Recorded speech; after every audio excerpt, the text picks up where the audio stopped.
Hi, my name is Irene Marshall. I'm a professional resume writer and a coach, and I've been helping people get jobs for more than 20 years. I want to talk about a professional bio. Sometimes it's called an executive bio.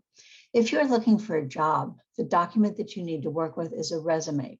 However, there's also times where somebody wants to know something about you, but they're not going to help you get a job.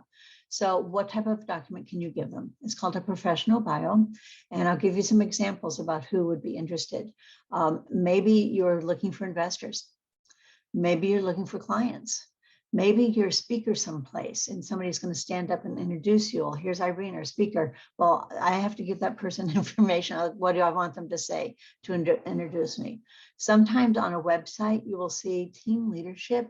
And when you click on that, you get, for just a few people at the top of the company, you get a headshot and a very short bio for that person. So that's just another way to be able to do that. Another way is maybe the company is submitting a proposal someplace, and the entity that's going to be funding or providing the money or whatever it is wants to know who it is who's involved in the project. So in that case, they're not going to send your resume. They're going to send a professional bio. Okay, so those are all different ways. People don't want to see your resume. But then what do you actually do for a professional bio?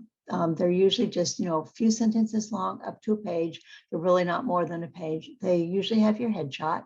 And then in terms of the content, it has to really start with what can you do for somebody? What services do you provide? What knowledge do you have? It's got to say something, okay, well, this is how I can help you with, whatever it is.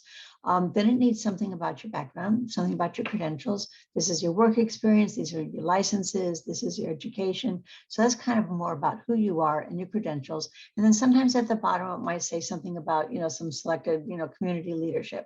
So the main thing is that you just have to know that your resume is not suitable for everything. So since I'm a resume writer, of course, I certainly have written a lot of professional bios.